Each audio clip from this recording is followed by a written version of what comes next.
லிங்க புராணம் பாகம் 18 சிவனார் சனகாதியர்களுக்கு அருளுதல்.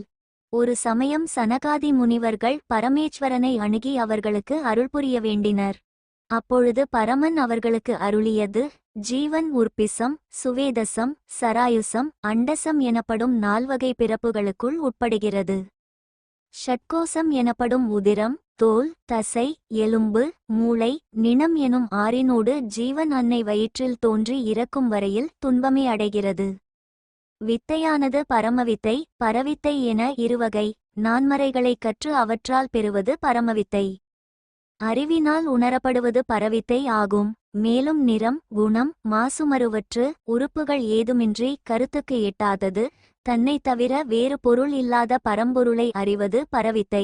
பரம் என்றும் பரமன் என்றும் சொல்லப்படும் பரம்பொருள் ஒன்றே, முத்தொழில் புரிவதும் அதுவே. அழியும் உலகப் பொருள்களைத் தவிர வேறொன்று உண்டு என்று உள்ளத்தில் தியானித்து அதனில் மனத்தைச் செலுத்தினோர் இன்புற்றிருப்பர். கர்மேந்திரியங்கள், ஞானேந்திரியங்கள், சித்தம், புத்தி, மகம், அகங்காரம் ஆகியவற்றை உடைய ஆத்மா ஜீவாத்மா எனப்படும் 14 இந்திரியமும் 14 வாயுக்களும் கொண்ட மனித உடலில் 72,000 நாடிகள் உள்ளன. அன்னத்தின் மயமான கோசம் பூதான்மா, பிராணமய கோசம் இந்திரியான்மா, மனோமய கோசமானது கால ஆன்மா, ஆனந்தமய கோசம் முறையே உரைக்கப்படாமல் நின்றது விஷயான்மா. இவ்வாறு கற்றறிந்தோர் தெரிந்து உணர்வார்கள். தெளிந்த ஞானமுள்ள குருவை பணிந்து அவரருள் பெற்று கருமங்கள் யாவும் முடித்து சுத்த நெறியில் இருப்போமானால் ஈசனை காண முடியும். உயர் ஞானம் பெற்றார் இருவினைகள் ஒழிந்து போகின்றன. எனவே பிறவா பேரின்ப முக்தியை அடைய விரும்புவோர் முதலில் தெளிந்த ஞானத்தை பெறுவகையே முயற்சிக்க வேண்டும். தெளிந்த ஞானமுடையவனுக்கு வேறு உடல் வராது, முக்தியே சித்திக்கும்.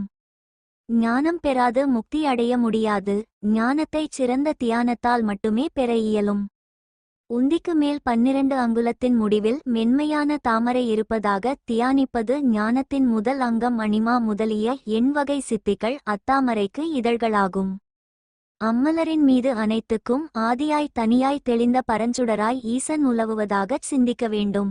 அவ்விதமே உச்சியிலும் ஞான ஒளியாய் நினைவிற்கு எட்டா பரம்பொருளாய் விளங்கும் ஈசனை தெளிவுடன் கண்டு அப்பொருளின் திவ்ய வடிவில் தன்னையே மறந்து தன்னையும் ஈசனாகவே காண்பவர் கிடைத்தெறிய பேரின்ப வீட்டை அடைவர். பூமிக்குச் சர்வன், புனலுக்கு பவன், அக்கினிக்கு ருத்திரன், காற்றுக்கு உக்கிரன், ஆகாயத்தில் பீமன், சூரிய மண்டலத்துக்கு மகாதேவன், சந்திர மண்டலத்துக்கு ஈசானன், பரமேஸ்வரன் ஆன்மாவுக்கெல்லாம் பசுபதியாகவும் அஷ்டமூர்த்தியாகவும் விளங்குகிறார். நல்ல காரியங்களைச் செய்வதன் மூலம் ஞானம் வரும். ஞானம் வந்ததும் அறிவு தெளிவுறும். அடுத்து பரம வைராக்கியம் ஏற்படும். அதனால் யோகம் சித்திக்கும். யோகத்தின் மூலம் அழியாத பேரின்ப வாழ்வை பெறலாம். ஞானம், தியானம் இவற்றை அனுஷ்டிக்கும் ஆன்மாவுக்கு பந்தம் நீங்கிவிடும். மாயையை அறிந்தோன் பற்றற்று தன்னை காத்துக் கொள்வான். தேவி வித்தை என்றும் ஞானசக்தி, கிரியாசக்தி என்றும் கூறப்படுகிறாள். என்னுடன் உள்ள தேவி என் உடலின் ஒரு பகுதியே ஆவாள். இந்த சராசரங்களில் நிலவும் உலகங்கள் அனைத்தும் மாயாவிகாரமே. இவ்விதம் சொன்ன பரமன் பார்வதியின் முகம் நோக்க ஈசன் திருவுள்ளத்தை அறிந்த தேவி அன்று பகலிலேயே சனகாதியருக்கு மாயையை அகட்டி பிறவா பேரின்ப வீட்டை அடைய அருள் புரிந்தாள். தொடரும் வாழ்க வளமுடன் வாழ்க வையகம். சிவ சிவ ஓம் சிவாய நம.